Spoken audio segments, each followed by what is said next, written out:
I'm just waiting for. I want to start by saying, as you all know, this is being live streamed, so be careful what you say or do. No, this is a video, and I just want everyone to know that you have to talk into the mic. When you're a panelist, you speak into the mic here. When you're at the table, we need to speak into the mic. Otherwise, the video will not capture some of the questions and the responses. I want to start by saying good morning and welcome. My name is Karen Burrell. I'm the department manager and a dear colleague, longtime colleague of Leslie, our honoree. And I'm excited that the committee and I were able to put this together for her. Leslie, more people will show up. They couldn't come in the morning. They'll be here in the afternoon, so don't fret. I want to introduce some people that were extremely important in this event, and it is our committee. Jasmine, can you come over, please, before you leave? So we have Alan. Alan, you want to raise your hand? We have Tara. Where's Tara? Okay. And we have James Baldwin. Is he here yet?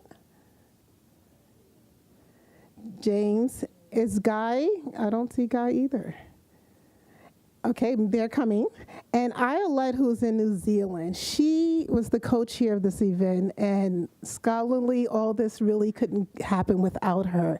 Unfortunately, she wasn't able to get an appointment at the embassy in time for a visa. The appointment's sometime in June, but she is here in spirit, and I've been on email with her all night with a 17-hour difference in time, and she wants to say hello to everyone and welcome and ask us all to have a great time. So we just want to just keep Iolette in our spirit and remember that she is here, and she's sad to miss this event. So we're going to have a welcome from the chair, the department of chair. Also, I would just like to welcome our provost who took time out to come in. Katie Fleming, thank you for being here. I am probably the honoree's longest standing colleague in this room. Wow. And it's in that capacity that I'm here on the program. Oh, thank you. So without further ado, Kristen and Jasmine, can you raise your hand? Those of you that came from abroad, you are here because of Jasmine. She handled all your travels, and Kristen is just running around all day. So I thank you both for your service. Without further ado, I would like to introduce our wonderful department chair, David Lennon, who will give a welcome. Speak into the mic. Okay. Okay, the show is on the road. Okay, thank you very much, Karen. And needless to say, Karen is the source of all mobilizing forces that get anything done around here, so I want to thank her very much. Okay. I will be very brief, and I will just simply say that Leslie and I arrived here roughly the same time, 2007 or 8 or so. I think Barbara also was coming around that time. So we had a little group of us arriving, 11 years ago, and I have to say that it was really a thrill to find that we were going to have one of the superstars of Ottoman history on the NYU faculty. I was just really happy to have Leslie here. She's been a great colleague. We've had lots of events. I think Ottoman studies, Ottoman history has probably been a really thriving sector of our program here for the last 10 or 12 years, and it's just really because of Leslie. And so she's really established the field here in a way that really is going to last for a long time, and her legacy will live on. And the Imperial Harem, I have to say, this morning I was talking about coming here with my wife, who studies Muslim societies, and she's an anthropologist and an activist and so on. And she said, oh, Leslie Peirce, geez, I forgot she was here. Her work has been really important to all the people who study the Muslim world, as particularly people who study women's issues and gender issues everywhere in the Muslim world. So we're way out of the zone of Ottoman history here. We're way into the zone of the significance of her work for gender studies much more generally. So I'm really happy to invite you all to enjoy a good day of academic fun and games and enjoy life. And I want to thank Leslie for being a really terrific colleague and being an inspiration for all of us. So congratulations and welcome and have a great day. Oh, there's more introductory things happening now. Okay, Alan. You're on. All right. Beautiful. Thanks. Okay, good morning, everyone. It's really nice to see all of you here. My name is Alan. I'm part of the Berkeley period of the Peircean arc. And I stand up here representing the organizing committee. So again, I wanted to thank Guy, Tara, James, and also Ayelet, who again can't be here with us thanks to the incompetence of our government. And then also I want to give a special thanks to Karen, who really was the force behind this, from the intellectual work of putting this together to the minutest of details over the past few months. She's really been leading us, so thank you, Karen. And we're, of course, all here today for one reason, for one person. That is Leslie. In the American Historical Review, if you'll allow me, in 2009, Leslie Peirce wrote the following, quote, "The field of Middle East scholarship has been defined by expertise in one or more of the region's languages that are, we have been taught, best deployed in excavating sources. This can be an insularizing process from which we may need to liberate ourselves.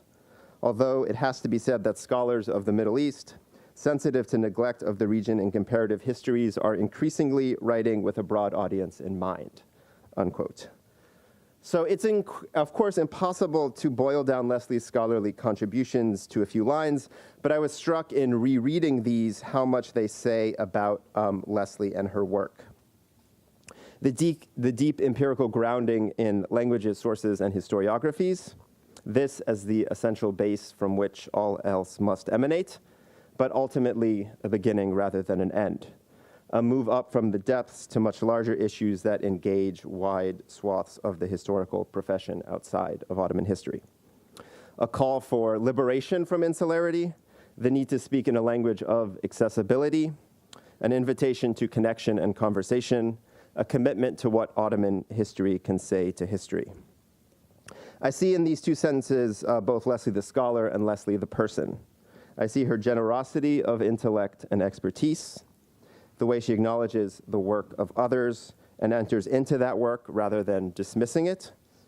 Leslie as sensitive to language and detail, a care for getting things right, holding us all to the highest intellectual standards. Leslie's 3 books, the first of which has already been mentioned, are staggering works in the field and beyond. Some historians build bricks, others build houses. Leslie has built 3 skyscrapers, grounded deep in the bedrock, soaring, clearly visible, far, far away from the island of Ottoman history, from places even as far away as Connecticut, I can attest. As she wrote in the AHR, Leslie in her own work brings out the stories of peoples and places from the Ottoman past to make large arguments about law, gender, empire, and power that engage a broad audience. Her most recent book, Empress of the East, reaches well beyond Ottoman history, well beyond the academy.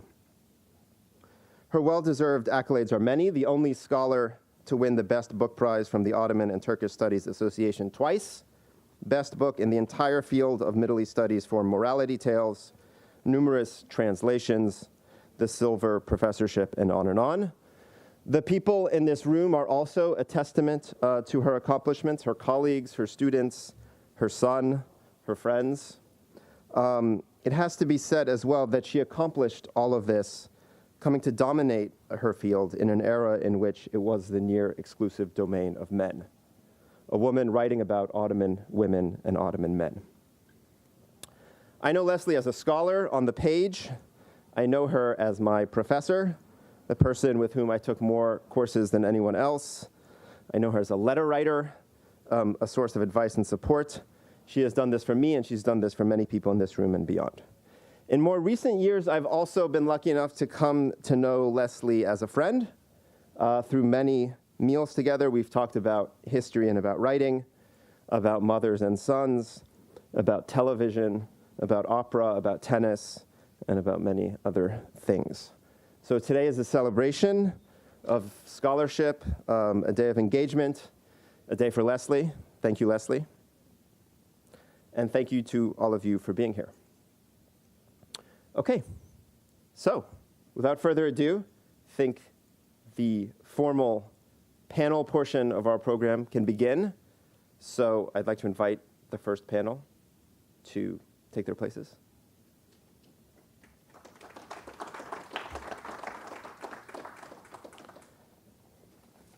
And I will now seamlessly transmogrify into the chair of the first panel.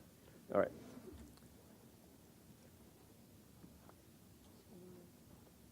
Yeah, I think the tables.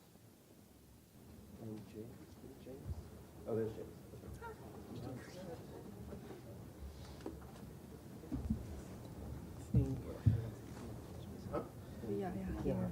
Or is it as a chair? Do you care? No. Okay. I just want to Okay. You're up first. Okay, so I can sit there, then you'll sit up here. Okay, so our first presenter is, so the way this is going to work, I will present all of the speakers just very, very briefly, and then we'll go in order as listed on the program. Everyone has 15 minutes. I will give you a kind of 1-minute warning, and then hopefully we'll have half an hour or so for discussion. Okay, and I'd ask all the speakers to come to the podium and speak into the mics because of the recording. Okay, so our first presenter is James Baldwin from Royal Holloway, a graduate of NYU. Our second presenter will be Mara Du, who is also a graduate of NYU and will begin as an assistant professor at Cornell in the fall. Congratulations. And then third will be Hasan Karataş from Istanbul Technical University, associate professor at Istanbul Technical University, and then Melissa Taylor from the University of Massachusetts Amherst. So James.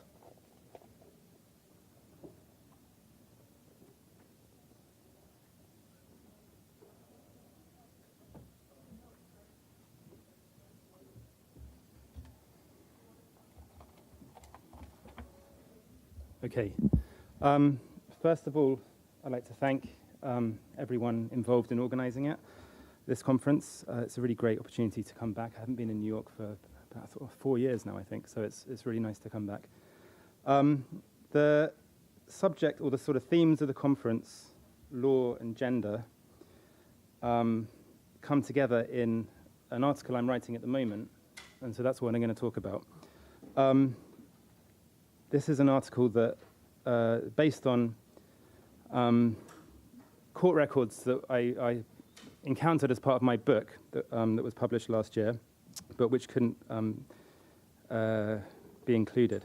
And the main reason I started writing about this article was just because I found some cases that were really fascinating, involving women, married women, putting their husbands in prison for debts that they owed to their husbands. So I just thought this was kind of fascinating.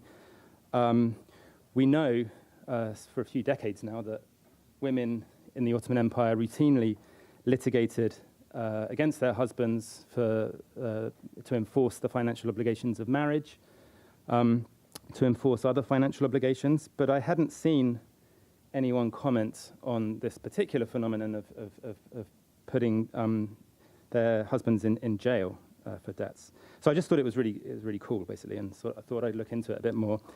I then found that in the jurisprudence of the 18th century Arab provinces of the Ottoman Empire, there's actually a little bit of a debate about precisely this issue.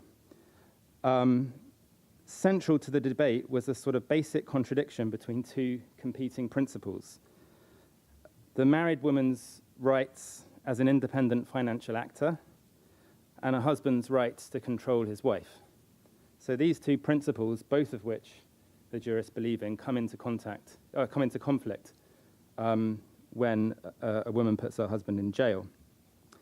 I think it's sort of upending the patriarchal power structure of the Muslim family, but at the same time, any limitation on this ability to imprison their husbands would undermine the wife's property rights. So I think this was a genuine dilemma for the jurists, and it's interesting for that reason. And I'm still trying to sort of tie these two aspects together, the court records, which I should have said are from 17th century Cairo, and the debate in the jurisprudence, and I'll try to offer some preliminary thoughts about how we can tie these together. So first of all, I'll just say a little bit about prisons, debtors' prisons in the Ottoman Empire. When I started looking into this, I realized there's actually not very much scholarship on this at all. Although as far as I can see, this was really the purpose of prison before the 19th century, was to coerce debtors.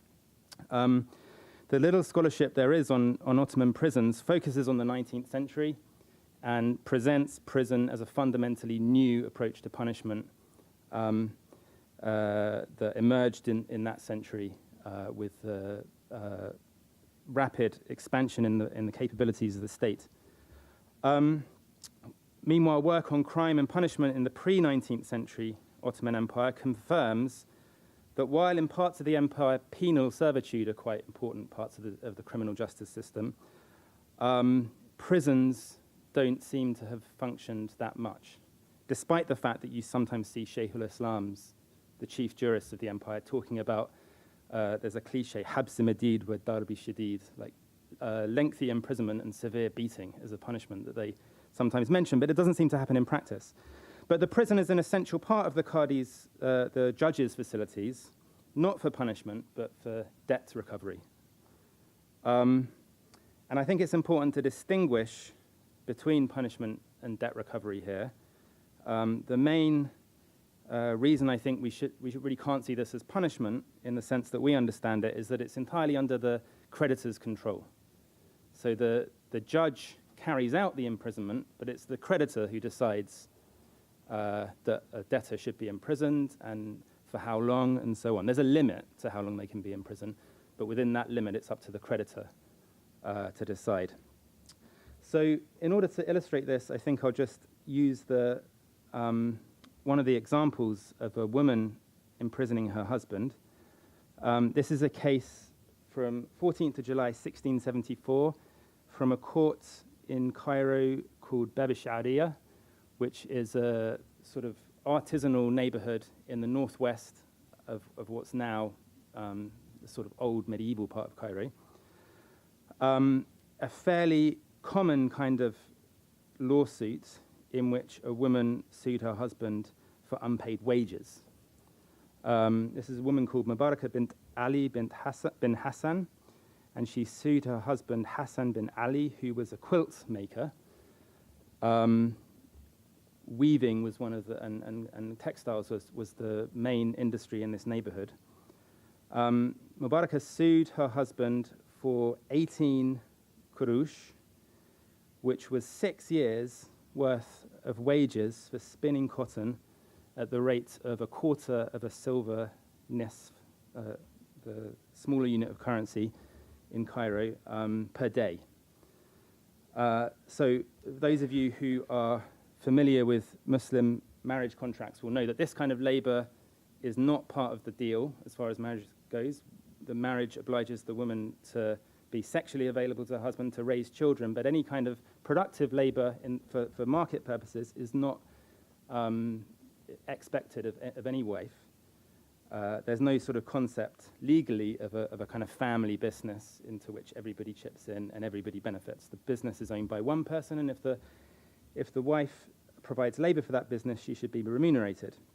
On the other hand, we do see quite a few of these cases in which there are many, many years' worth of wages that are being claimed by a wife. And my reading of this is that while legally there's no concept of a family business, in practice, possibly women routinely did provide unpaid labor, seeing the business as a shared family endeavor, and then it's when the marriage runs into difficulties that they feel the need to assert themselves, whether because they're anticipating a divorce or whether because they think they need to just be more assertive and defend their rights better. Anyway, so this is quite a common lawsuit in the records, but what's striking about this one is that after Mubarakah wins the lawsuit and the Qadi, the judge, orders the husband to pay. When he doesn't pay, his wife requests or demands his imprisonment. And the record makes it very clear always that it's the creditor demanding the imprisonment. It says she chose his arrest, and then he was arrested and put in prison. So I I think the sort of interest of this case is sort of obvious, but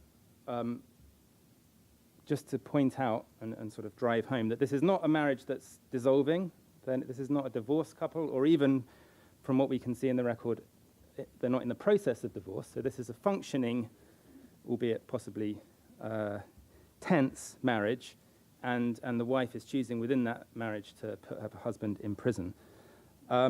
So it does suggest that there's a serious breakdown in relations. It does seem like quite an extreme option. And quite possibly, you never know, maybe they did get divorced. They didn't find a record that says they did. But it seems a very, very assertive way to go about things. And the judge is there functioning for the woman. And I think this is quite distinctive of Ottoman justice in many ways. The law is not, or the judge and the authorities are not people who intervene and make things happen. They just sit back, they're reactive, they provide the facilities for people, subjects, to assert their own interests themselves. So in that way, in that sense, it's quite typical of the way the justice system works. Now, so that it's the creditor who decides when if the person goes to jail. It's also the creditor who decides when they are released, if they're going to be released before the maximum term has expired. And the records reflect this as well. So another example, Dalal bint Ali came to the same court in June 1697 to order the release of her husband Suleiman. And the record begins here, Akhrajat al-Hurmat Dalal. So it's Dalal releases her husband from prison. In this case, it was a lawsuit from a previous lawsuit that had confirmed that he had debts to her consisting of his delayed dower, plus maintenance, plus clothing allowance. When she came to release him, he did not pay off the debt. Rather, he paid about a quarter of the debt and then agreed a payment plan of daily installments until the remainder was clear. And also, as at this point they were divorcing, they agreed a further payment for breastfeeding her child, or their child, rather. So again, this is just evidence of how this process is entirely under the creditor's control. Now, there's a slightly complicated factor about the kinds of debts that can be enforced with imprisonment. It seems that maintenance payments, it's a little bit harder for the wife to do that. She has an automatic right if it's a sort of asset transfer or loan or something like that.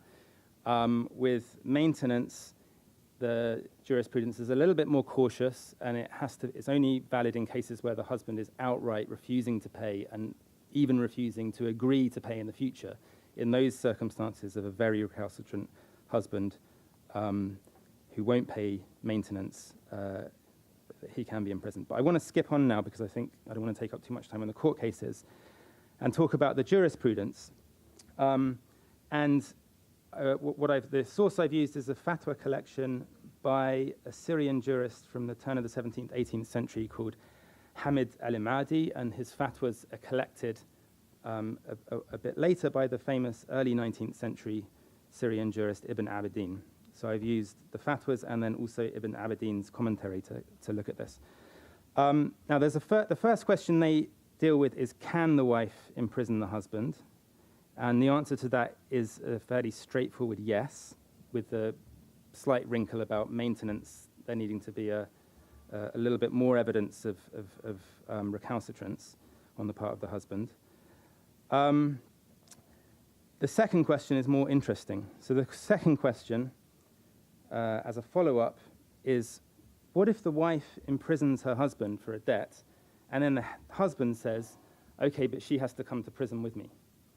Right, this is a problem that they take very seriously because, and this is where you see the clash of principles. The wife can enforce her property rights, but the husband is supposed to have control over his wife's behavior, and she's supposed to be with him. He's supposed to have access to her. And so, in the abstract, it seems like maybe he does have the right to say that she has to come to prison with him. Now, Ibn Abidin explains the problem very succinctly, explains why this is a dilemma. He says, the purpose of prison is to impose hardship on the debtor, to coerce payment. That if the creditor is imprisoned as well, then it's having the opposite effect to the one that's intended. And the implication being that the creditor is then under pressure to release the debtor. So he can see that it's a very problematic situation. And then he, Hamid al-Imadi, the 18th century jurist, and also Ibn Abidin go through a similar process of working through the various issues, drawing on analogies from early Hanafi authorities to try and figure this out. Now, they break down the problem into two components. The first is the husband's right to have sexual intercourse with his wife. If they're separated, they obviously can't. And this is something that, as many historians have suggested, is the sort of fundamental aspect of marriage, is that it's an exchange in which the husband gains sexual access to the woman. And the second component is the right of, or the rather duty maybe, of the husband to supervise his wife and control her behavior. So they address these things in turn. The first one is quite easy for the 18th, 19th century jurists to dispense with. There is an early Hanafi authority who addresses the question of conjugal visits to prison, saying that if a man wants to have sex then while he's in prison, then if the prison has a suitably private space, his wife or slave can visit him. And there's another early Hanafi opinion that says all visits to prisoners should be brief, because prison is supposed to be hard. And they put these things together and say, well, if she has to visit him, then clearly she's not there. Ibn Abidin then goes even further. So having laid out the conjugal visit option, he then even dismisses that and basically says prison is supposed to be tough. The jurists say that prisons shouldn't even contain beds or furnishings. And sex is not an essential need. ليس من الحوائج الأصلية. So the man doesn't need to have sex, therefore he should be denied it while he's in prison. And I thought that was interesting, and given that there are these earlier opinions in favor of conjugal visits, maybe we see a kind of less indulgent attitude to male sexuality developing. The second one, control. This is about guidance of women and a sort of assumption of female, at least moral incapacity. So without her husband around, she may misbehave.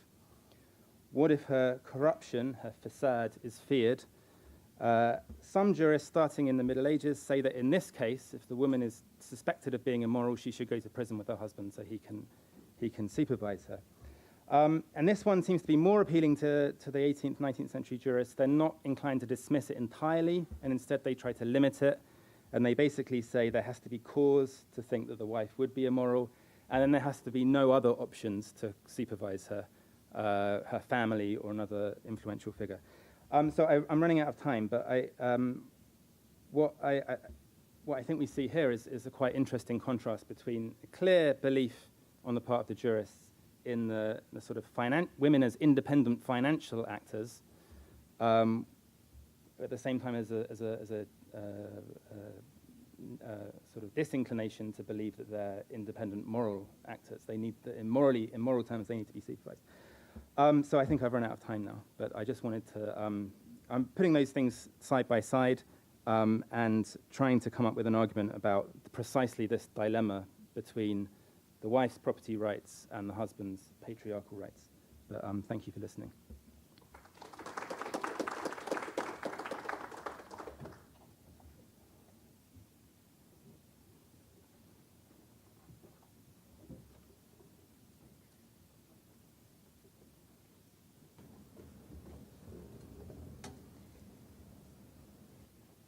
So first, I need to give my sincere thanks to the organizers for them to give me an opportunity to share how good scholarship can transcend geographical field of expertise, because I'm the only one that present that is not Ottomanist or Middle Eastern historian. So I will keep on the general and how Leslie Peirce's work inspired my own work, even though the topic was entirely in a different place and different time period. So basically, my paper is on some litigation strategies adopted by the common people in the 18th and 19th century to use what I define as a state-sponsored filiality, this imparity, legalized imparity between parent and the child. This imparity was systematically supported by the Qing government for its political purposes as part of ideology. But people learned to use this imparity and use the court to advance what they perceived as their own interest. So how that will speak to Leslie's work and how that inspired my work. And even though the cases were on China, 18th century, 19th century, the Qing Empire, but the approach I used to analyze these cases were very much, I can say, inspired by Professor Peirce's second book, Morality Tales, and I especially appreciate how she handled agency of these people on the ground and how they interacted with the imperial legal system. And many historians have pointed out in different geographic fields that people were smart. They knew how to use the court to advance their own interests and so on. Then it was implied that by using the court to advance their interests, they somewhat subverted the power structure. But what Leslie did with her second book was, yes, these people, many of them were women, they were very smart, they used the court to advance their interests. But by doing so, they invited the empire into their family, into their community. They recognized the authority of the empire. Then we can say even though they had no intention to be used by the empire, but actually the empire was using them for their empire building. So this, the paper I present today is we can say a very small piece and very small example. We can use this kind of approach, the approach we can say we get from Professor Peirce's second book to other fields other than the Ottoman field.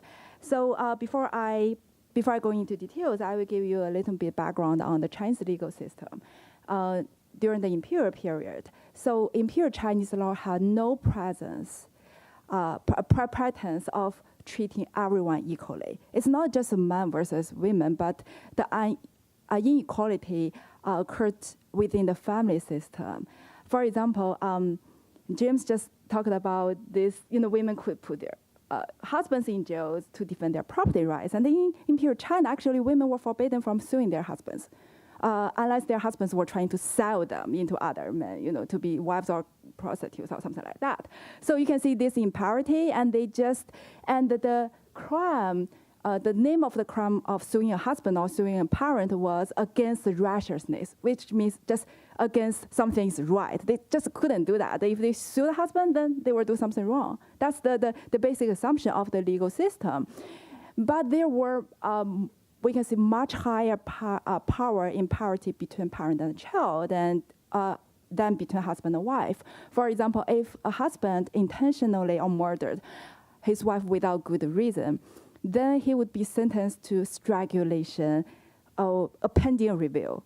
But if the wife murdered her husband, then she would be sliced to death. It's death by 1,000 count. And then she would be executed immediately. So there was kind of an imparity. And if a person killed a stranger, then the person would suffer something in between, like decapitation.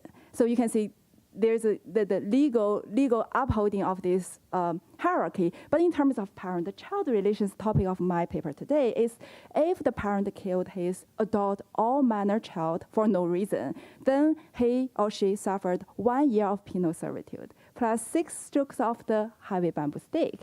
And if the child even disobeyed the parent could just send the child to a county magistrate to exile this person to imperial frontiers and no return. So you can see this power gap was so huge that it could be used by litigants on the ground to advance what they perceived as their interests. So my paper discusses 2 forms of false accusation and use this. The litigants on the ground use false accusation in the context of state-sponsored filial piety to kickstart their cases to advance their perceived interest. And the first one was filicide. Kill one's children, kill one's own child and say the other person killed this child. So they can make a false accusation. But the risk involved was relatively low because even if it was figured out, it's like 1 year of penal servitude, right? And often, in the case I will discuss a little detail later, that often it was recorded as accident because it was really very difficult for the magistrate to say, oh, I just punished parents for something they did to children because children were like produced, if you will, like created by parents. How we can do that? So many of these cases, even though there was a statute in the law to say some punishment for killing one's children or grandchildren to push forward a false accusation. That's a specific kind of crime. But many of these cases I found in the archives were accidents. If you look at accidents, especially those victims were the people who died were small girls, and then a lot of cases were actually, if you look at files, you can see it's very suspicious, and it's just probably their father or mother killed them for other reasons. But the magistrates were ready to record these kind of cases as accidents. And on the other hand, the slight offense against parents were taken very seriously by the imperial government. So many people, if they want to get their neighbors or relatives or whoever they didn't like into trouble, they could just forcibly accuse them of lack of filial piety. Then the case was taken in by the magistrate as a serious case. And some of them, it turned out to be just economic disputes. But the Qing local court was so very much overwhelmed by cases. Many of these civil cases were sent back for mediation. So if they really want the magistrate to intervene, they could say, oh, it's a kind of like lack of filial piety. Once the case started, it was dropped and it was all economic disputes. And there was a administrative rule here that once the magistrate started intervene, he had to stay with the case until the case was closed. So you can see this, how people on the ground could use this impiety. On the one hand, the state upheld parental dominance. So they killed their children to forcibly accuse others with very low risk. On the other hand, the state demanded filial obedience. So they say, oh, their adversaries didn't have the virtue of filial piety. They were offending their parents or something like that. Then they can use this rhetoric to kickstart their cases. So because, how many minutes I have? Okay, so I will focus only on one case. I have many in the paper, but there are just too many of them, and from all over the places, not just one county court, but from like Manchuria, Southwest China, Southeast China, all kinds of places. You can see how the law can shape the people's behavior. But I will focus just one case because this case, this person used both strategies in one case. So this case was a 19th century case in 1867, and this person submitted a case on May 4th. May 4th, 1867, and in this petition, he said first, his elder brother withheld the patrimony and withheld some of the money that the elder brother got by selling the shared patrimony. And also the elder brother withheld the money their mother left them. So it's basically the amount is like 100 Chinese ounces of silver. And then he said that because his elder brother was unfilial, and he refused to buy a coffin for their recently deceased mother, and he also held the money. So the litigant or the plaintiff couldn't do that because he didn't have the money. On the top of that, he claimed that his 1-year-old girl, less than 1 year old actually, because the Chinese married the kids' ages very differently. So it's basically the girl was between 1 month old and 1 year old because we cannot know for sure. And the small girl was seriously injured by his elder brother in the confrontation he had with his elder brother because he wanted the money back. And then 2 days later, he submitted another petition saying that his little girl just died of the injury.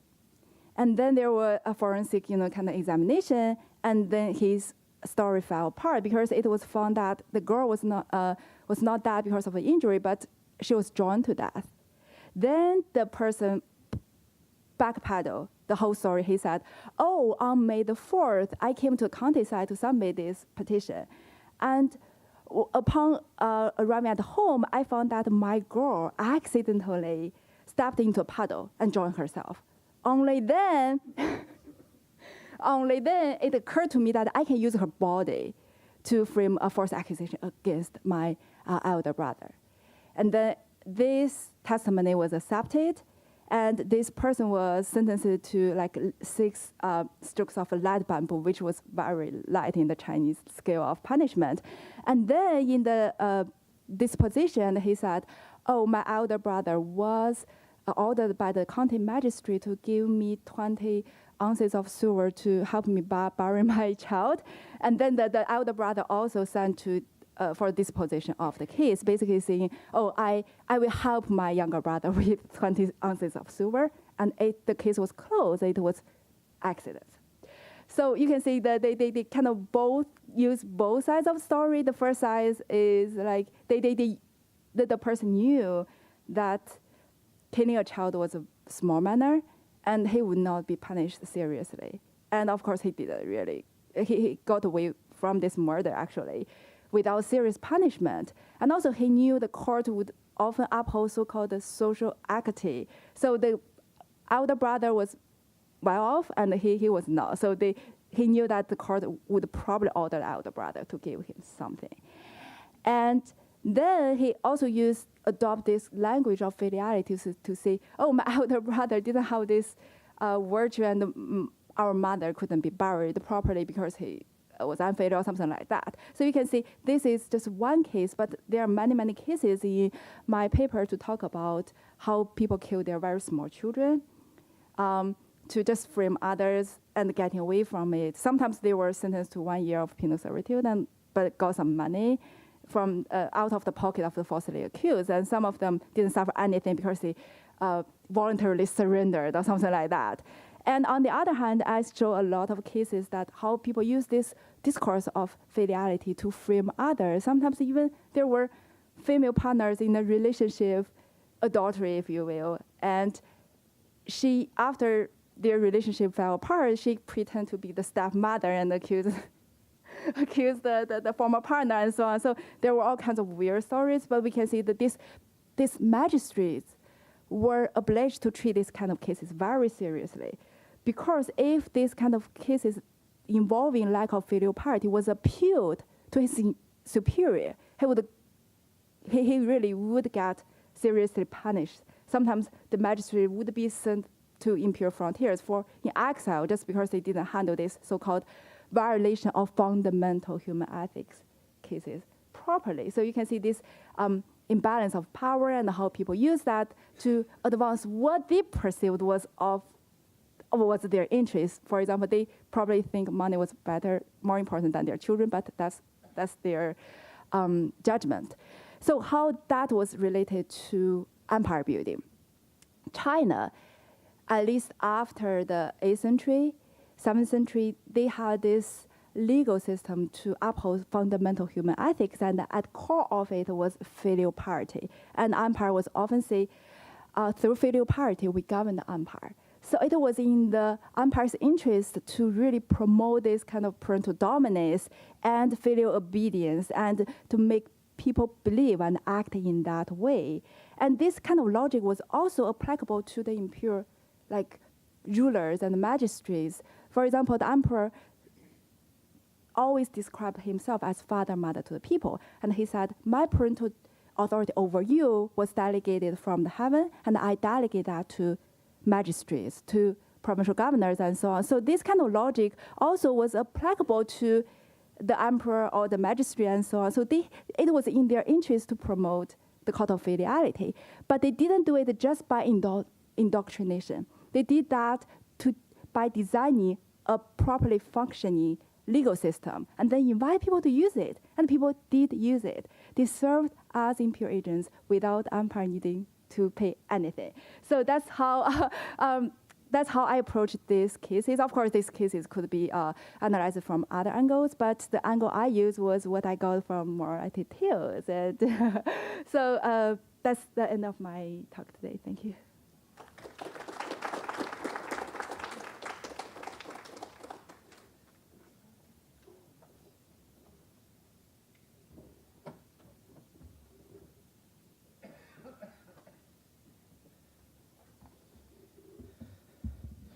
Oh, it's really hard to follow after that. You know, such enthusiasm.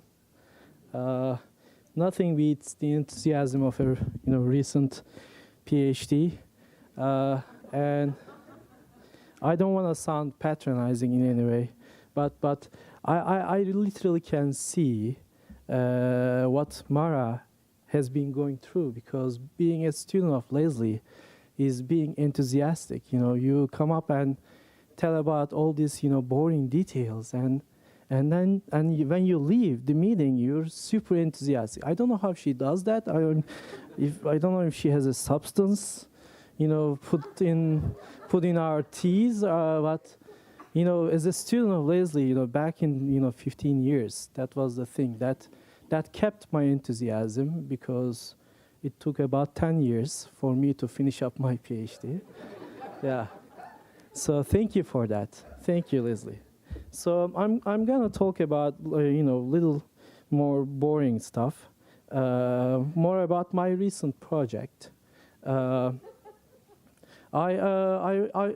initially thought about talking about my dissertation work, whatever left of it, just use it. But you rarely appear in front of such distinguished historians, so why not actually talk about my recent project? I was told to write a review about 20th century historiography on Sufism in Turkey, mostly socioeconomic actually analysis of of Sufism, since the beginning of the century. And as I started writing, actually, it turned into more than a historiographical essay, more than a review. It has some potential, actually, to turn into some sort of history of science. Perhaps that could be. I thought I would be writing that, as a sort of a palate cleanser before I move into a new subject. But it might turn into something. So I'm really looking forward to your feedback on that. So basically, the historiography of Sufism in Turkey, you can divide it into major, schools or threads. One of them is analytical, whereas the other is more descriptive. Descriptive, projects. Descriptive thread is basically the continuation of the Ottoman tradition of tezkere, biographical writings, which is more like compilation of the life stories of the saints in a very descriptive manner. And the only textual criticism is when there's obvious, conflict between different sources, but all the sources are produced by the order, by the Sufi order, and rarely they are put in a larger social and cultural context. And so basically, coming up with a, more an account, all right, more or less consistent account of the life stories of saints. And I call that, school Sadık Vicdani school, because Sadık Vicdani was a scholar in the late Ottoman Empire, early 20th century, who wrote actually what is called Tomar-ı Turuk Aliye, compilation of the, this exalted Sufi orders of the Ottoman Empire. And people, from theology departments basically followed on that thread, that they still write about it. They are valuable in many ways, but not to us historians, that much. Whereas the other school is what I call Köprülü school, which is more, analytical, its approach, and Köprülü is, as I start to read more and more about it, I get more impressed about him. Is a different. I call actually, Köprülü, and I mean the moment about himself, the curious case of Fuat Köprülü, which is basically, he's rarely followed. I mean, none of his students, followed his work on history of Sufism for a while. And in this school, we see, in addition to the texts provided, produced by the Sufi orders, but also there is documentary evidence used, physical evidence are used, and the social, cultural, political context, are actually well outlined, as well as actually there is a huge geographical context, basically basing, Anatolian Turkish Sufism in a larger, geographies of Central Asia, Iran, and the Arab world. So this method, what is called Köprülü method, is criticized in many ways because, again, he wrote his book exactly 100 years ago, in 1919, and of course, in the spirit of the period, he was a nationalist, so he had other nationalist motivations as well. So he's been criticized on that. But as I read, about Köprülü, I noticed that, first of all, there is no actually, a well-written monograph on him. Basically, there is one, written in 1980s by Halil Berktay, which is more like a long essay, and also there's lots of ideology involved actually in describing Köprülü's work, and that's what I noticed. There's a gap actually. About Köprülü, but my interest is on something else basically. So in this two schools, I'm interested in the second one, more like analytical one, and as we look at the production of works on Sufism, in the second school, we have actually can roughly describe two periods. The first period that I call Genesis, which is basically the rise of this, history writing, starting with Köprülü in 1913 when he wrote about the, folk poetry, Anatolian folk, divan aşıklar, which means, literally means lovers, but no, not lovers, it's something else. But basically, and then he started actually writing and producing more and more, and then basically it's only Köprülü, almost, himself, who wrote about in the early 20s. He was followed by his student, Abdülkadir Gölpınarlı, but Gölpınarlı was more like a literary historian, so he didn't, dwell on, the social and political context. And Köprülü's student, who does social history, was not quite interested in Sufism, I mean inalcık. So he has some, work, but not quite, deep and analytical like Köprülü. And the second period that I call the search period, as opposed to the, Genesis, came about 50 years after Köprülü in, early 70s. And from 70s on, we see actually amazing, both quantitative and qualitative, advancements in the Ottoman studies. And of course, Leslie is, one of the foremost representatives of, later period of that search.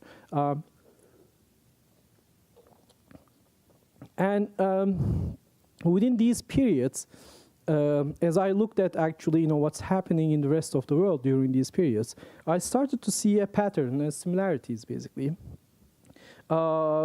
Basically, I came up with, three-layered, explanation of, what's really, what makes actually, this historiography in the Ottoman historiography about this, increase or interest in Sufism, not just in Turkey but also in Europe, and I have this three-layered, hypothesis basically, explanation for this, phenomenon.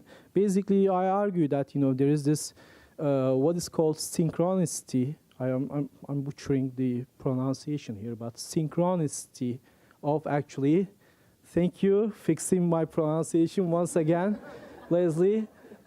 Yeah, I remember we spent half an hour saying city, I kept repeating. All right, so, synchronicity, basically, of three, developments who have, not direct, indirect relationship, basically. And the first of is actually, changes in Western or the, international historiography, basically, not just in the method, but also, in the subject matter.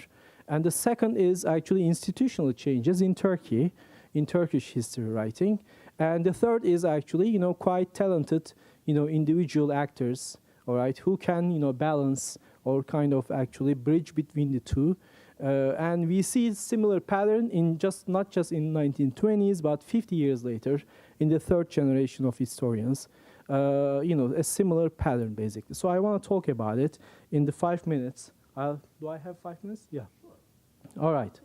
So I'm not gonna, shower you with lots of names and the works, etc. Basically, but during the time of Köprülü in the early 20th century, we see, especially among the Orientalists of Europe, there's, appearing sparkles of interest on Anatolian Sufism or the Turkish Sufism, because until that moment it was considered, not preferred subject, because most of the Orientalists' work on Sufism was on the classical period and the classical text. So we see this interest in, post-classical period, Sufi orders after 1200, basically.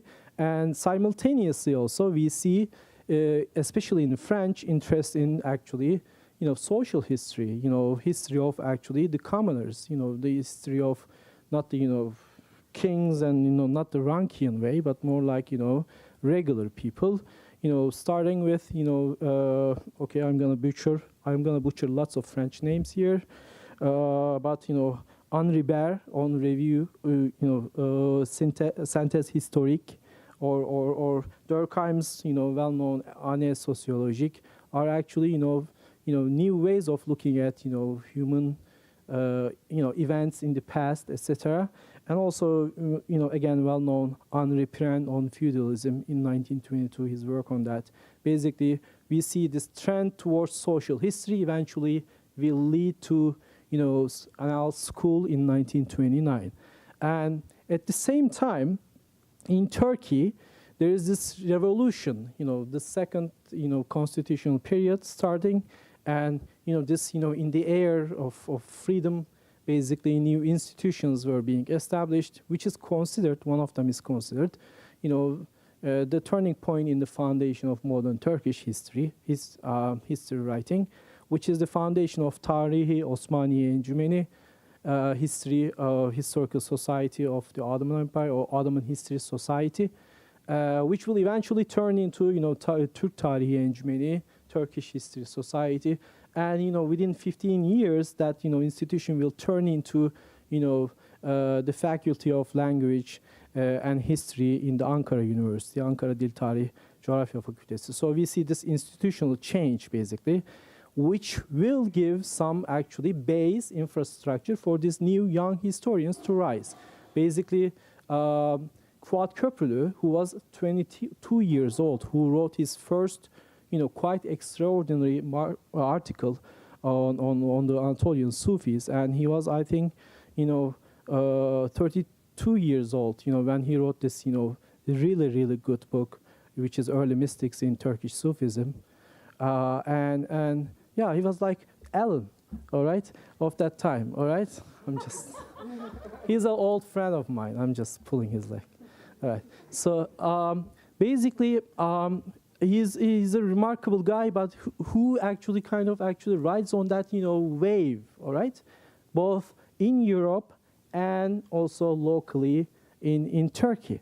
And then when historians, they never seriously dealt with that issue. So some of them, even the famous ones, actually made the mistake that, Köprülü was quite influenced by the school of Annals, all right?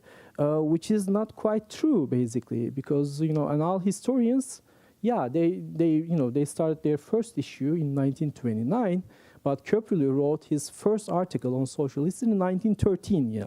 So it's like 16 years. So my premise, here is basically, they were, feeding off from the same sources, same environment. There was this, again, synchronicity, all right? Not necessarily mutual interaction. I think this is very important, and I think I was about to, wrap up here, and I think have time for this 19 seconds. All right, 2 minutes. All right. So basically, this is how is this related to, actually, my, previous interest about the Sufism in the Ottoman Empire or anything with the Ottomans. The biggest question we have with the Ottomans. Not the biggest, but very important question is, we see these, events simultaneously, trends, events, and I don't know, fashions happening on both sides of the Mediterranean.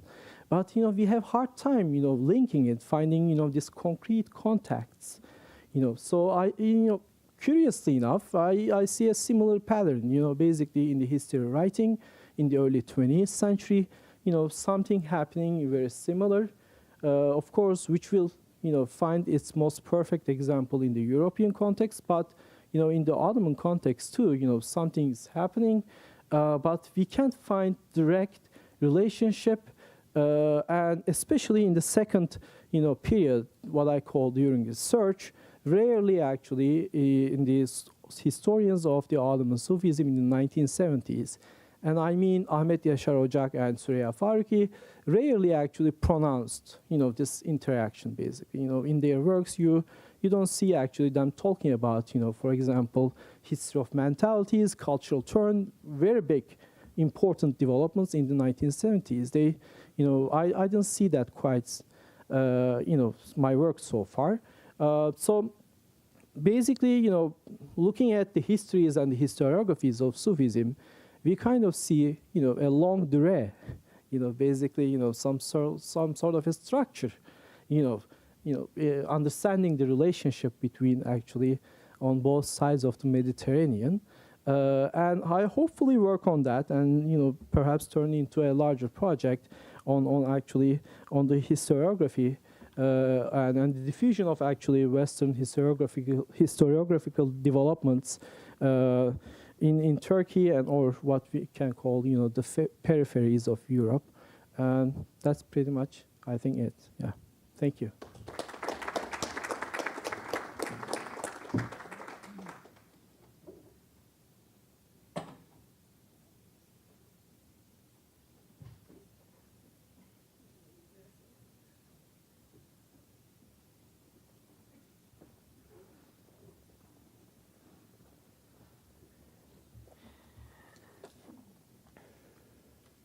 So like everyone else, I am very grateful to the organizers for bringing us here together, and to Hassan for injecting so much humor into our gathering. One of the remarkably compelling things I find in the work of Leslie Peirce is her ability to take a vignette, something happening in a courtroom, and to use it to illustrate gendered relationships or political trends or social bonds or broader currents of change in a number of different ways. And so in homage to that technique, I'm going to start with just such a vignette. François Petit de la Croix, who is a French diplomat serving at Istanbul in the late 17th century, tells us that in July of 1662, on the occasion of the Prophet's birthday, Ahmed Pasha Köprülü is entertaining a distinguished group of guests at luncheon, and the party includes Vani Effendi, Sultan's spiritual counselor, the two Kazaskars, the Sheikh al-Islam, and a Greek physician named Panagiotis Nikosias, and he had increasingly come to assist Ahmed Pasha as a translator.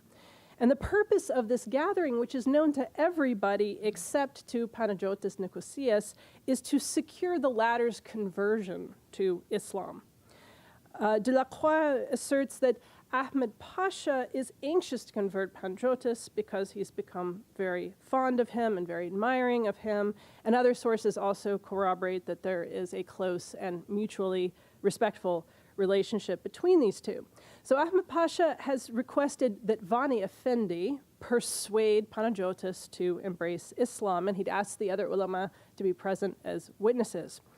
So the account, now this is written by a Frenchman, we have to keep in mind. So the account goes on to then gleefully detail Vani's failure to deliver this conversion. And the dispute begins with a discussion of the virgin birth, and thereafter it touches upon whether the Gospels foretold the coming of the Prophet Muhammad, and Vani and Panagiotis then argue about the nature of the paraclete that's promised to the disciples in the Gospel according to John, and they debate the meaning of the last words of Jesus. Now, Vani went on to then push Panagiotis to acknowledge that the Prophet Muhammad had performed miracles as wondrous as those of Jesus, and Panagiotis flatly refuses to do this, stating that the Prophet Muhammad had never caused the blind to see, the lame to walk, nor brought the dead back to the living. And it's around this point in the conversation, the narrator interjects, that Ahmed Pasha Köprülü has just gotten bored of all of this. And he admits to Panagiotis, I assembled this company for the purpose of converting you, and I'm ready to give up. And to this, Panagiotis replied that being born in the law of Jesus Christ, he desired to die in it. Thereafter, according to Delacroix, thereafter he was delivered from the importunity of the Turks, who no longer proposed to change his religion. So, what to make of this? Conversion, Mark Baer has argued, is a pillar of policy during the reign of Mehmed IV. He, in fact, argues that it's analogous to conquest, and that Islamizing both people and public space and removing Muslims from locations and positions of prominence is a key goal during the regime of Mehmed IV.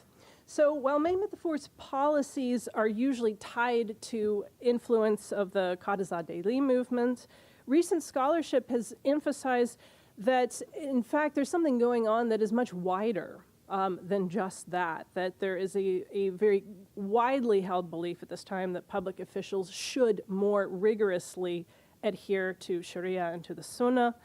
And this is spread really across the political and social spectrum. It's not just kind of a narrow movement. This is a demand with broad appeal, and even prominent Sufis voice this same concern. So do officials committed to the Ottoman Qanun. And so typically, historiography examines the zeal for religious piety in this age and contrasts it with what it is that we regard as a more live and let live kind of tradition of dealing with religious difference in the Ottoman Empire. This a current that we typically associate with the years before the 17th century. So if the late 17th century policy of conversion and Sunnah-mindedness seems to us out of step with our general impression of the Ottomans as inclusive and accommodating, it is not out of step with what is happening internationally in this moment. Neither Delacroix's account of this conversion attempt nor another shorter one by Demetrius Cantemir present Vani Effendi as an extremist, as a zealot, and this is frequently how our scholarly literature does understand him. And what I want to emphasize in this paper is that the 17th century is a time when we tend to see a more aggressive assertion of confessional character of the state, not only in the Ottoman Empire, but in virtually all of the neighboring states as well. And across Europe, and at least as far east as Iran, we could possibly include India in this too, confessional policy was being made not only to consolidate internal loyalties, but also with an eye towards projecting divine and political right internationally. And while several Ottoman historians have written about Ottoman confessionalization as part of a larger international trend during the 15th and 16th centuries, this process seems to reach a climax in the late 17th century, maybe early 18th, and that period has received less attention. If we look at Iran, for instance, some amount of intolerance towards Sunni Islam had been generally accompanied by more accommodative policies towards Jews and Christians and Zoroastrians. But at some point in the 17th century, that did change. Abbas II demanded the conversion of Iranian Jews en masse in 1657 and the expulsion of Armenians at that point. The Zoroastrians and the Armenians were both targeted for conversion, specifically under the reign of Shah Hussein between 1694 and 1722.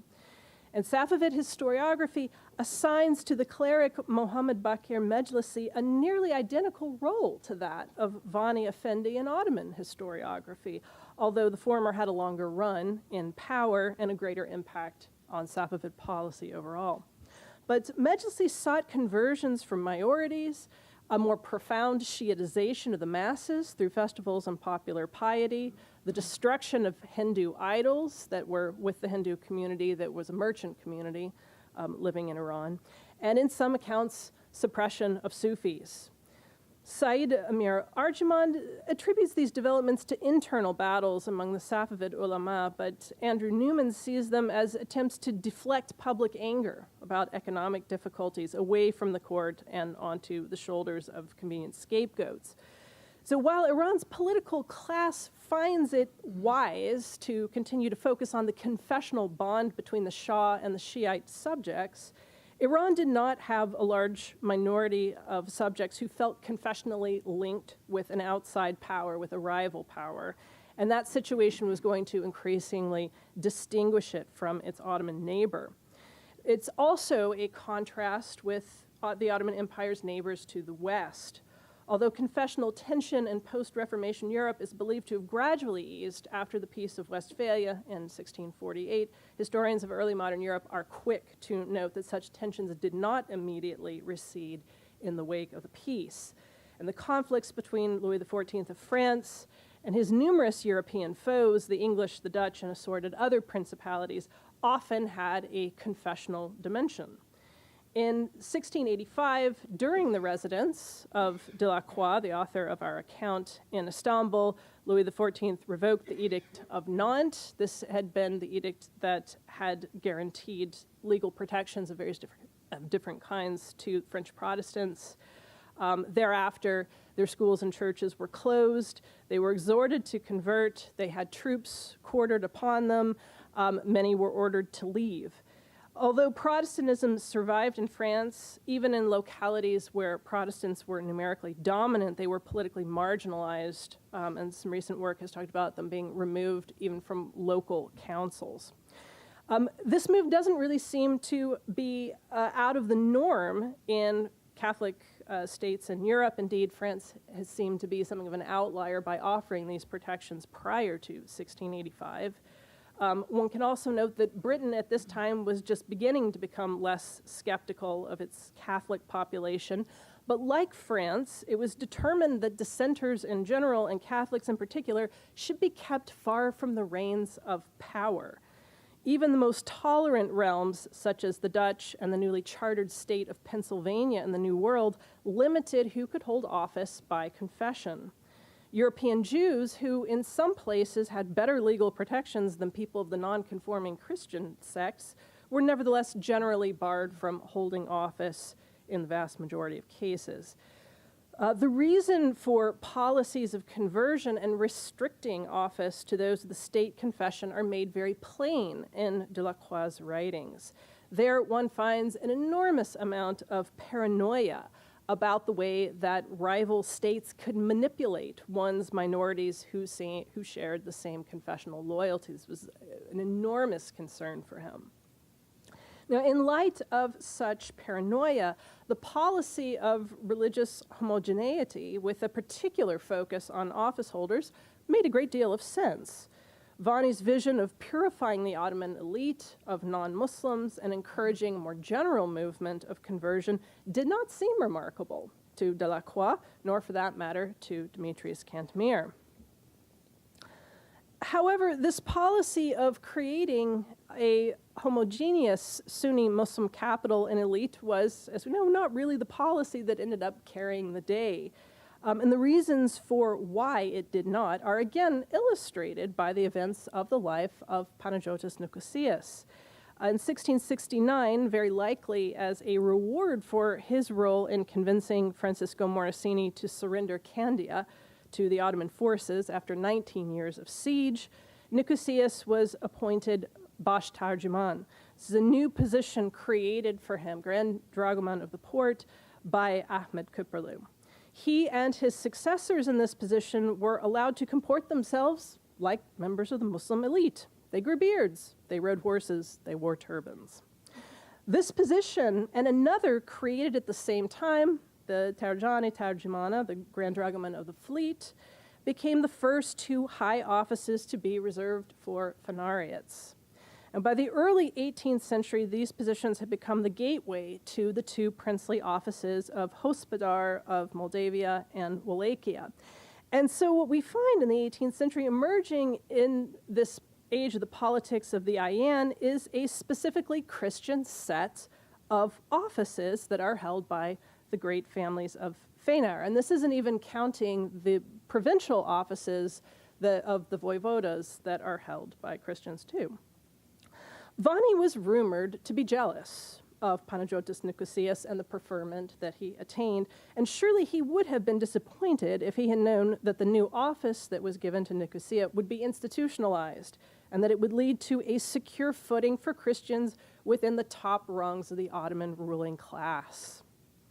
It is worth noting how unusual that arrangement was by the standard practices prevailing in neighboring states, most of which legally barred the participation of dissenting believers from office well into the 19th century. It was only during the reign of Queen Victoria that officers in the British Army and professors at Oxford could be non-Anglican.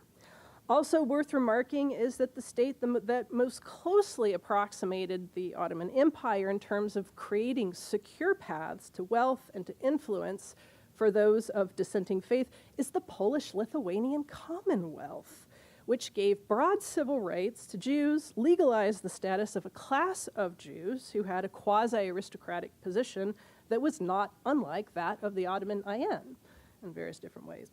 So given the intertwined history of the Ottomans and the Commonwealth, one does, of course, have to wonder if that is entirely coincidental.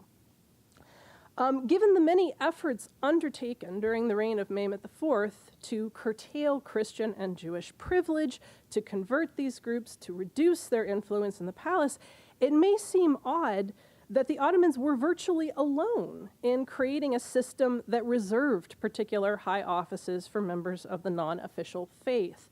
Now, historiography points us to two factors that underline why things went in that direction. Phanariates were typically educated in Padua.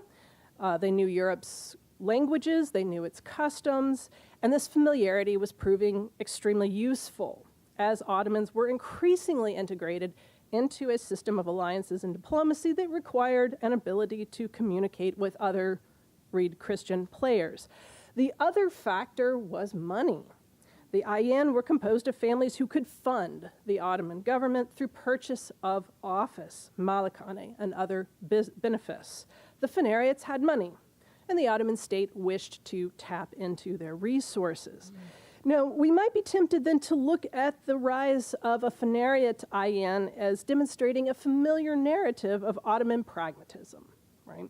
Money, Christian language expertise played the decisive role in shaping policy about who will hold elite office, and that overshadows the issue of religious nonconformity. However, the concern that minorities might side with a sovereign who shared their confessional identity and betray a sovereign who did not was not an entirely baseless fear, as the career of Demetrius Cantemir itself demonstrates, as perhaps not everyone knows. When he was holding the position of Hospodar of Moldavia, he is the one who decided to pledge allegiance to Peter the Great and invite Peter the Great to invade. And he presents this as at least partially a result of confessional solidarity. It was also a risk that none of the Ottoman neighbors were taking. Vani and his fellow travelers did not enjoy great success in their quest for broader religious homogeneity, but arguably their concerns about consolidating loyalties were not only pragmatic, they were under the circumstances quite attuned and quite astute given prevailing international realities. And that's all I've got.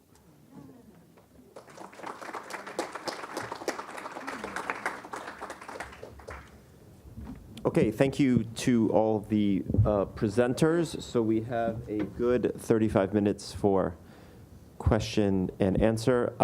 I will pass a mic around. It's important that we speak into the mic for the video recording, and maybe introduce yourselves, just because you'll probably be disembodied on the filming.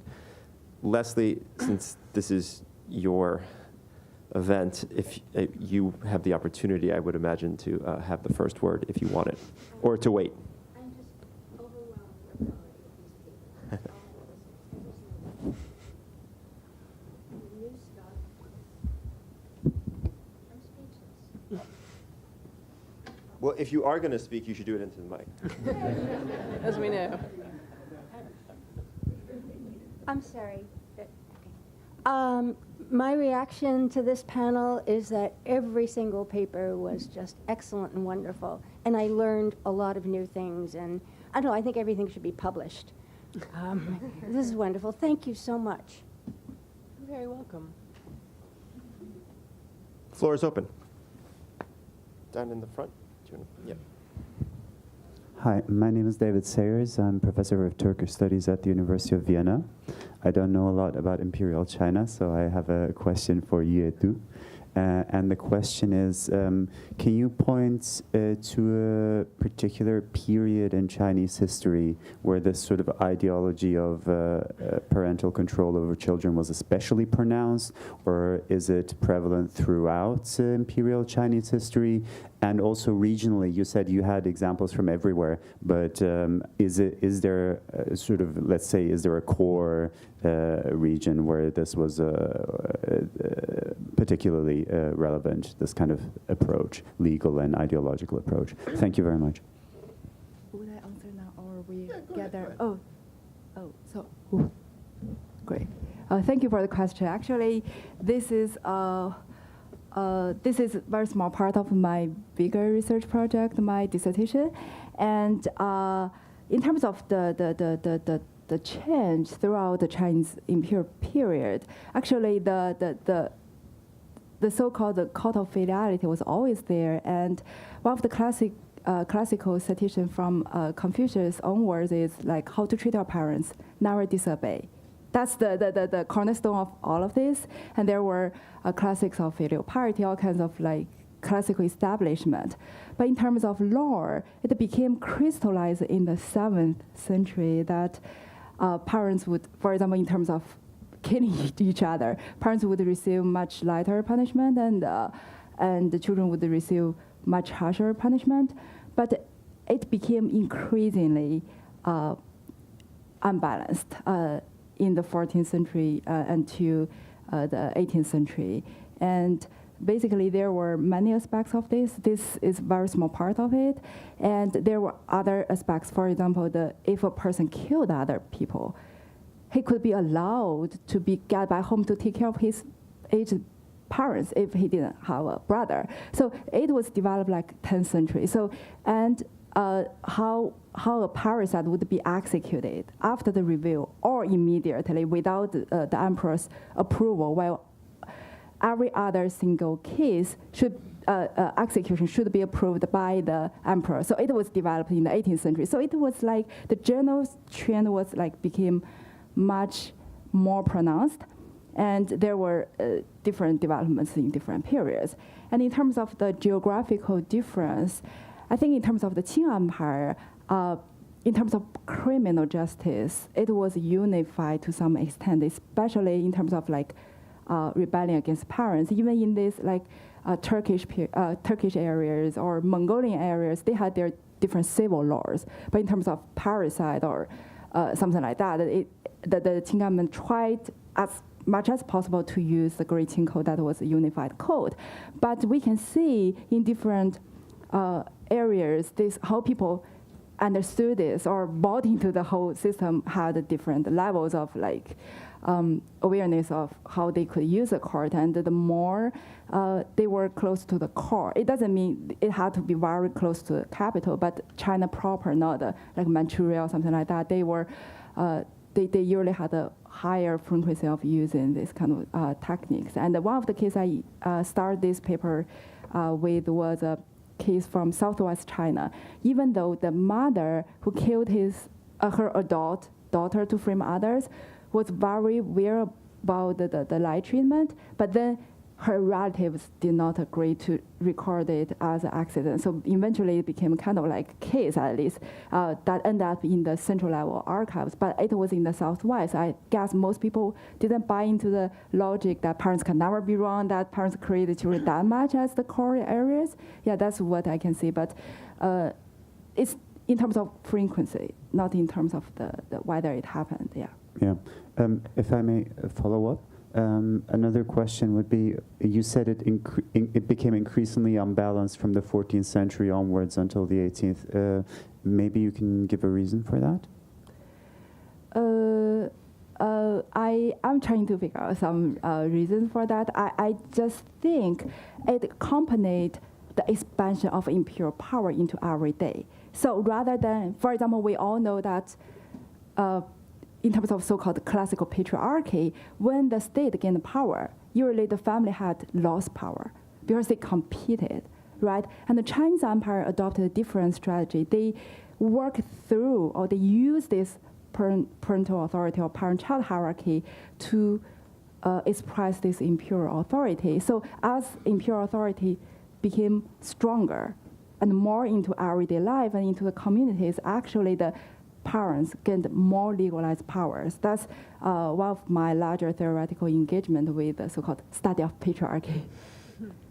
Thank you very much. That was fascinating. Thank you. Thank you.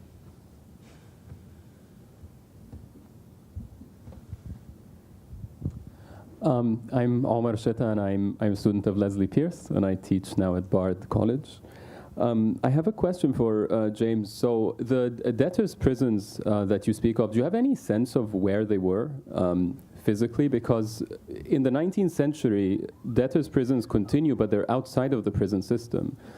So whereas the prisons exist in various places, and we know some things about those, some of them require work and some of them don't, and so on. Debtors' prisons seem to be those temporary spaces that are attached to courthouses. But in the 18th century, I wonder whether, I mean, Cairo, of course, has, these are major courthouses you're talking about, so maybe they would have extra rooms, or are these happening in police stations, or where's the imprisonment happening? Can everyone hear this? Thank you for the question. I don't know for sure. My sense is that they are run by the Qadi, so they're in some way connected with the Qadi himself, as opposed to prisons associated with the military authorities, which would be places for keeping rebels, or people awaiting execution, or people who had fallen foul of the governing authorities in some way. So it's very difficult to say. Sometimes you rarely actually see a reference to the prison. They just say they're taken in to custody, essentially. In one case, it refers to the Sijin Ashar al-Sharif, which is a bit odd of phrase, the prison of the Sharia, which I took to mean the prison associated with the Sharia court. Yeah. But yeah, I really don't know very much. The jurisprudential sources just talk about the conditions within it and just emphasize the austerity, like it should be uncomfortable, is essentially what they say. But sorry to not give you a better answer. That's fine. Can I just add a little thing to that? I wanted to ask that same question, but I thought I wouldn't be asking questions. When I was working on Aintab, it was, like you say, only debtors went to prison, and I started to doubt, where is this prison? But somebody helped somebody break out of prison. Oh, so I knew that it really existed, whatever it was.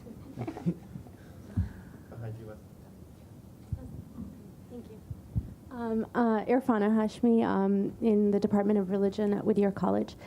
So I have a question for you, James, as well, because I came across a couple of documents from As-Salahi and Najmiya and Al-Bab al-Ali, two courts in Cairo in the 16th century. And these documents also talked about, so they were women sort of coming in and asking the judge to force their husband to pay to maintain them with a wardrobe, right, kiswa, either them or their children. And the judge, threatens the husband with this, but he also says in this, and this is why I was interested in these documents, he also says that if the husband doesn't, provide the woman with kiswa, then he would have to pay some sum to Al-Azhar, either to the student residents living in Al-Azhar or to the administration. And then I also found a case that's also concerning a debt where the debtor is given a similar kind of, kind of form of intimidation, tarhib. So I wondered if you'd, if you'd come across something similar, or if maybe this would be of interest to you. This is something I found from the 16th century. It's in my dissertation. So it's this is the husband would still have to pay the debt as well. Yes, Okay. but like to kind of provide an incentive for a speedy payment. Like the judge was saying that in one case it was 500 nisfs that would have to go to Al-Azhar, and in the second case it was like 50 gold dinars. And I don't know, like, you know, sort of where the judge came up with these numbers. These are different judges in different courts. And I was sort of interested in this because it suggested that there may have been, you know, revenue streams for Al-Azhar coming from the court. Wow, yeah, that's fascinating. And I haven't come across that. I can't understand what the legal basis for that is. And my knowledge of the jurisprudence is imperfect, but it seems to me like, so imposing a fine as a punishment in addition to enforcing the debt seems to be mixing up different roles of the judge in an interesting way, and I haven't come across that. Yeah, I saw it as a form of discretion. Like, I didn't, like, I mean, I don't think there's a basis for it. Yeah. But there are other cases of, like, judges sort of confiscating estates and then donating them to Al-Azhar. So for al-Masalih al-Jami' al-Azhar. So that's sort of the wording used. But Okay, I'm going to look that up in your dissertation. yeah, and I can share the document. Thank you. Okay, sure. Behind you, Irfana. Thank you. Hi, I'm Nukhet Barlik in the Department of History at Rutgers, New York. My question is for you and about accidents and accidental deaths, like human casualties caused by accidents. And I was wondering if you could just give us a little sense about terminology. Do you see a standard term that applies to all accidents that cause human fatalities? And if you see any change, because it seems to me that in the Islamic world and also in Europe, like when you look at the bills of mortality in the early modern period, accidental death becomes a category in itself, and it loses the meaning of a chance. So I was just wondering, you know, about the terminology. Yeah, I don't see much terminology because in terms of impure law, impure Chinese law, they define the nature of the crime by actually the relation between the offender and the victim. For example, if the offender, for example, if the child died in an accident and the parent was careless, they would just record it die by drowning. So they actually it was an accident, even though they didn't see it. They didn't see it. It's just recorded as accident, 事故.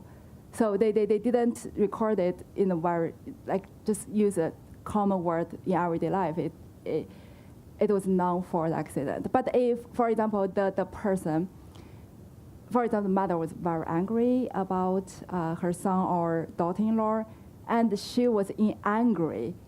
Drowned herself, then it became an entirely different matter. So I don't think the accident was that, in terms of the legal terminology, I don't think they had this kind of development. But I do see some recent scholarship on this recording of accidental deaths. And even though my cases were the fatal cases, but it seems that especially for those scholars who work on forensic knowledge, it seems that a lot of that were suspicious were recorded as accident. Just because in Imperial China, there was a kind of review system. If it was accident, 事故, then the case would not be reviewed by superiors. But if it was another kind of homicide, then it would go all the way to the emperor, and there were guidelines. So the magistrates were under a lot of pressure. So but I don't see accidents receive that much attention.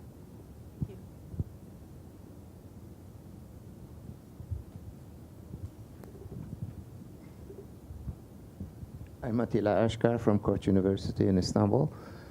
I just happen to be in New York, and I historically can claim to have known Leslie longer than anybody else in this room.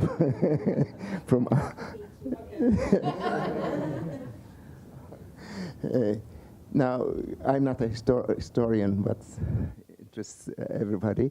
When Europe was having all these religion wars, all the way from the Henry VIII, then in France, Henry IV, Louis XIV, etc.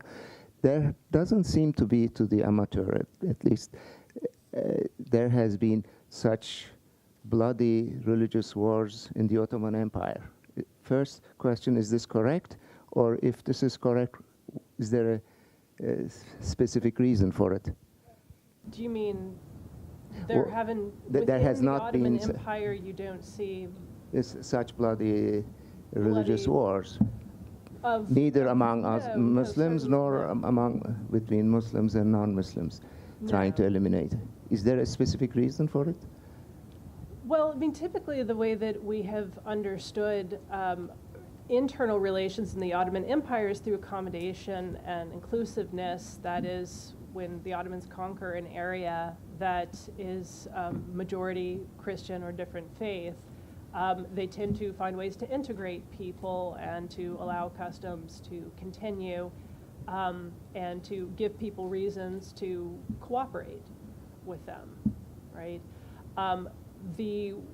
What seems to look different then in the late 17th century when we see these kinds of policies under Mehmet IV is that there seems to be some attempt, and it's questionable how widespread it is, but some attempt made at the top to try and have Sunni Muslims filling the positions that are very close to the Sultan, that are part of the palace household, to encourage conversion more broadly and to kind of make a public spectacle out of conversions when they do occur, and this kind of thing. There is a valorization, an attempt to encourage people to convert, and that this seems a little bit out of the ordinary for what it is that we tend to see from the Ottomans. And what I'm trying to do is discuss how it is that this is happening at a time when we're seeing very similar policies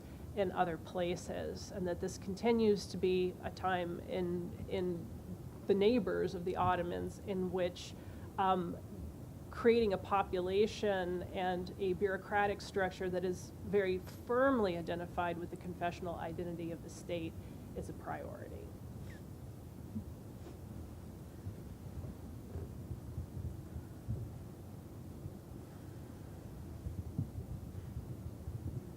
Hi, I'm Seçil Yılmaz. I'm currently at Cornell University, and my question is to Hassan. Hassan, I was wondering to what extent you think Fuat Köprülü's work on Sufism informed Turkish secularism at the time when he was engaging with the works on mystics, and can you? I see that it's in a hypothetical and in progress level at the moment, but you talked about this disconnection in 1970s, and there's another rupture in there in the 1970s in terms of religion and politics conversation in Turkey. Can you do can you reflect on that, and maybe also in the sense that where your project is going to go towards a discussion about secularism and what secularism means? Sure, yeah. So Fuat Köprülü, along with Yusuf Akçura and Ziya Gökalp, these are three important intellectuals of the early 20th century. They're basically, secularist, in outlook and nationalist. For when Fuat Köprülü is dealing with the mystics, he basically sees them, as social agents, and he has this distance, although he himself is let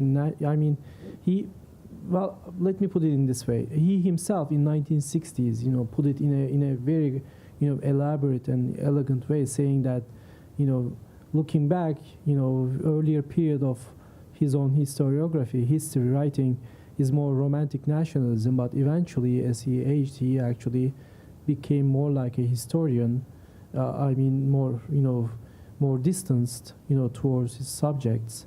For the secularism, basically, he is part of this, initial, very close group of scholars, intellectuals in Ankara during the reform period. So he's very much part of it. But he himself not that radically secular, when compared to, let's say, the Kadro movement or, the other intellectuals of that. He symbolizes more like, little right of the center. Yeah. Or what is called, what we call cultural nationalist. But again, back to that, statement in the 1960s, he himself admits that, the best way to serve the Turkish nation is to discover the truth, and he sincerely believes that, the truth will, actually is the best contribution, Turkish nationalism and secularism. And as for, the second half of that, Genesis versus the search thing, in between, we see, really great scholars, but we don't have actually that, strong flow continuing, like Fuat Köprülü has started something, but we have individual efforts, and not on the field of, Sufism, basically, on other fields. Very much influenced by the debates, between, right and left, or debates on, land, ownership in the Ottoman Empire, feudalism, Asian, mode of production, things like that, but rarely about Sufism. So in Europe, we see actually two interesting individuals, which is, Hans Joachim Kissling in Germany and Iran Melikov in France. They are basically the carriers of that tradition until 1970s. And in the 1970s, with Ahmet Yaşar Ocak and Süreyya Faruqi, we see renewed interest and explosion. But again, similar institutional developments are also taking place. Yani in early 1970s, 4 history departments were founded. Boğaziçi, ODTÜ, Hacettepe, and Ege. These are new history departments who are focusing on social history, which formed that institutional base. Also, non-governmental organizations of research like İRSİKA, İSAM, and eventually Tarih Vakfı in 1990, they're also forming up. So we see, all these developments, going hand in hand, in the later 70s. Yeah. Thank you. This is Leslie Peirce. And this question is for Melissa and Hassan, maybe more for Hassan. I don't know if everybody realized, but we're talking about the same family here. Ahmet Köprülü Pasha, Right. we're talking about Fuat Köprülü. Right. And somebody has to write a really magnificent book about the Köprülü. Yes. So the Köprülü's come to power in, the 1650s. I guess the question is for Hassan. Fuat Köprülü, I don't know, does he draw on a family legacy, or should we not even look for connections? And Melissa, you join in too if you have thoughts about that. Amazing family.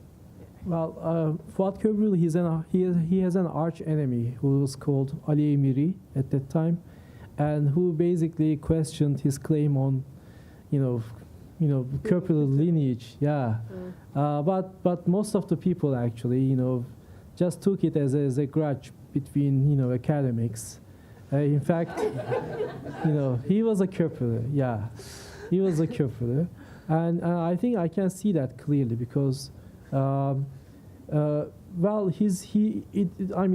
I'm stepping beyond my historian identity here, but basically he has this this distance, this reserve actually for the Ottoman, things Ottoman that only real Ottomans can have. You know what I mean? Basically, he has this cold analytical approach. Usually you wouldn't see that in regular Turkish historians who have this vulgar nationalism and, an apologetic tone, basically. And Köprülü, basically he is accused of elitism and basically looking down on people, especially, these peasants working on things like that. So something carried on, basically, culture-wise, basically. He's a Köprülü.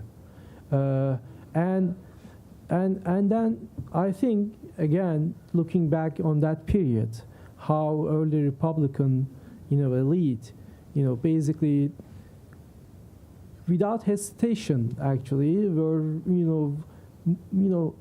enthusiastic to move forward and to cancel out or dismember all the Ottoman institutions, although they were Ottomans. Just shows that actually, how much he is related, to that tradition, and how much he is aware that there needs to be a change. So I don't know, this is a bit vague, but that's where I can, find, his, Köprülü lineage. Yeah. So. Yeah, I think it would be great if somebody would write a family history of the Köprülüs to illustrate, for instance, you could talk about the passage from the Ottoman Empire to Turkey and what this looks like really on the ground from the experience of a particular family. I've always wondered what happened to the Köprülüs in the interim between when they're not Grand Viziers anymore and then they produce a really famous historian of the Turkish Republic.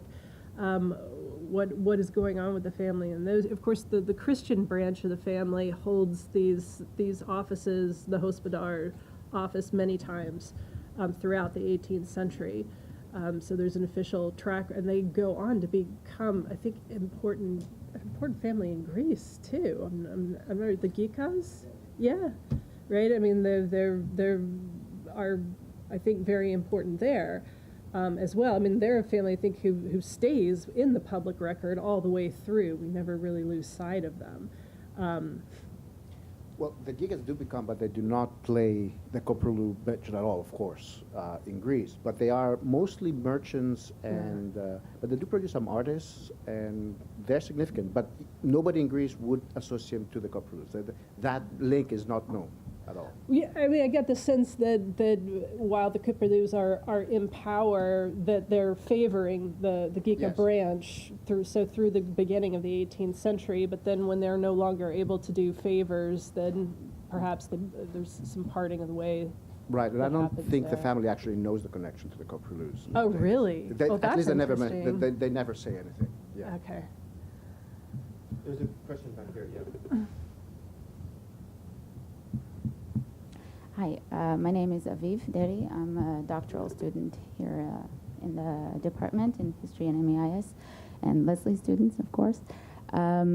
So just to follow up on Omar's question or comment from before, about the imprisonment of debtors. So obviously this was a very useful tool for creditors in the 19th century as well, as you mentioned, but I think it's also important to look at cases where creditors were also imprisoned by the government, at least from the cases I'm seeing with Jewish and Christian creditors that are imprisoned by the government, and then you see how Ottoman officials are trying to impose on them the renegotiation of debts and kind of try to impose on them new terms that would be more favorable to peasants and to other kinds of debtors. So I think there is a very interesting class aspect here that we can, that we might want to consider once we figure out this question of, the location of these prisons and the conditions that these people were under, creditors and debtors. And I have a question for Melissa. So I was just wondering, how do you explain this moment, the specific moment that you referred to in the late 17th, maybe early 18th century, with this greater emphasis on Sunni Muslims, at the same time that we're seeing these really prominent financial families, the Christians and Jews, that are, I think, becoming more powerful, and maybe this is even their positions are being even institutionalized in this period. So the fanariates that you mentioned and other Jewish bazargans or sarafbashis in the provinces. So I'm just wondering, if this is some right. I mean, the same process.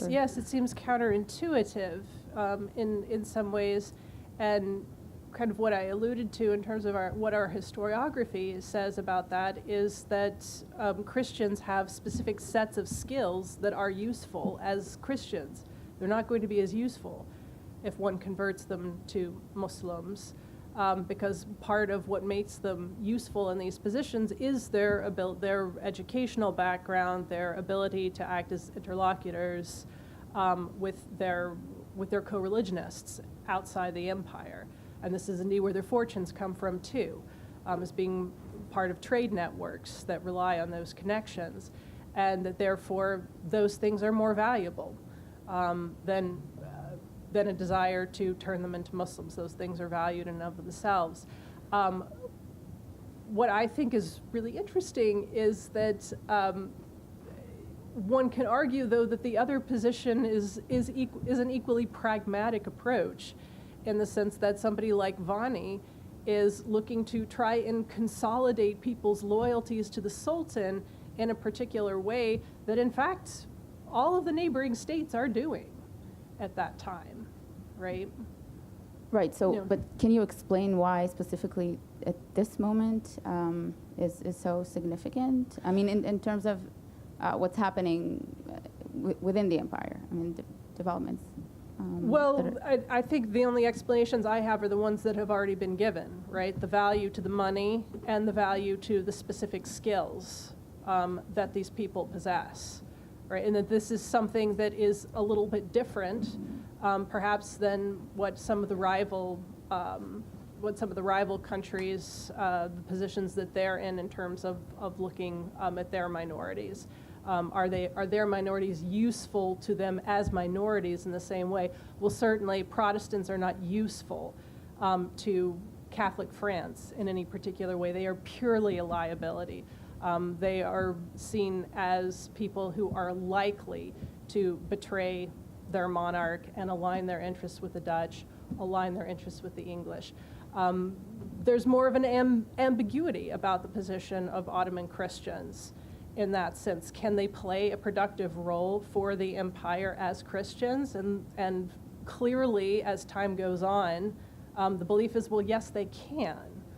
And the way that, I believe his name is Janos, is it Damians? I'm forgetting the name of the scholar who wrote this article, kind of making the argument that their ability to play a diplomatic and kind of a go-between role becomes increasingly important at this time, because the Ottomans are starting to lose militarily at this point. They're going to go on a losing streak, right, after the 1680s, right? We have wins in the 1670s, right, when a lot of these conversion attempts are taking place.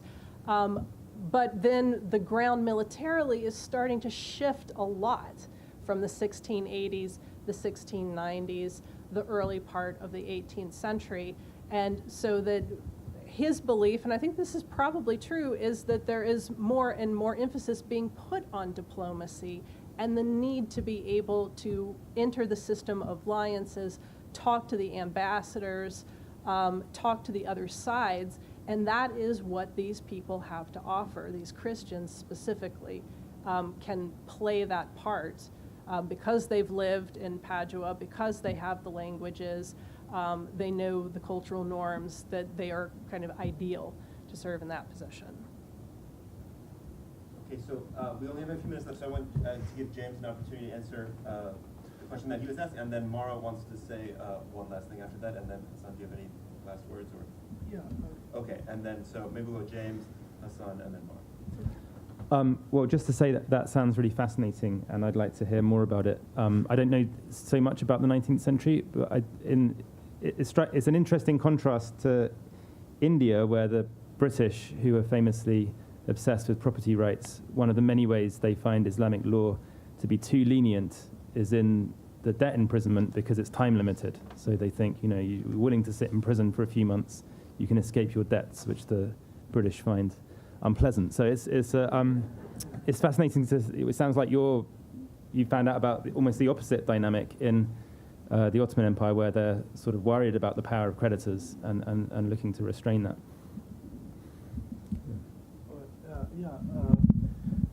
I just want to thank, I forgot to thank, organizers, Karen and Ayalet, who's not here, and especially Jasmine because I was coming abroad and they were so quick to answer to my emails. And James, Guy, Alan, and Tara for organizing this lovely gathering. Yeah. Okay, so my thing is not exactly. It's, probably your words would serve as better as ending words, but my point is also related to why the good scholarship can really cross boundaries, and how it's related to the previous question on accidents, and why the comparative studies are so important. And when you ask the question on accidents, it caught me off guard because it was not a fundamental category used by Chinese criminal law. And when I thought about it, the accidents were part of the another very fundamental category they use is called intent. Criminal intent was very important, and the two most important things in traditional Chinese the criminal laws, criminal intent and hierarchy. So, for example, if a person was holding up a stone, and then the other person was supposed to catch a stone, and then the other person failed, and the first person died, then obviously it was an accident. But what mattered to the jurors were whether it was intentional.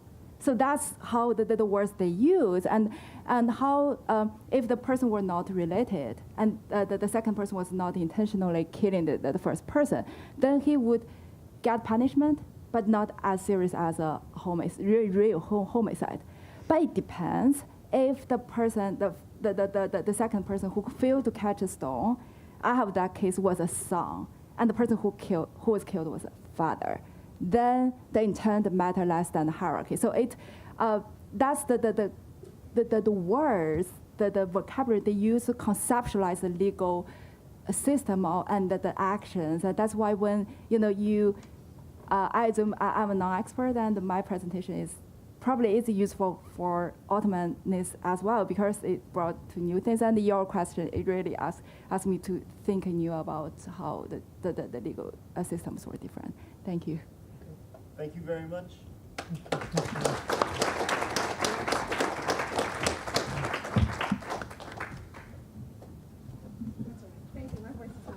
Oh, I'm sorry. I need to use the mic. Thank you all for being here for the first half of the session. We are going to break for lunch, and the lunch is in the atrium, but you can head out in the patio since the rain seems to be holding up. And we will ask that you stay around. David's going to come down and present Leslie with a gift at lunchtime, surprise. And we ask that you return for the afternoon session and a wonderful reception. So the ladies' room is upstairs on the second floor. The men's room is downstairs around the corner. Thank you.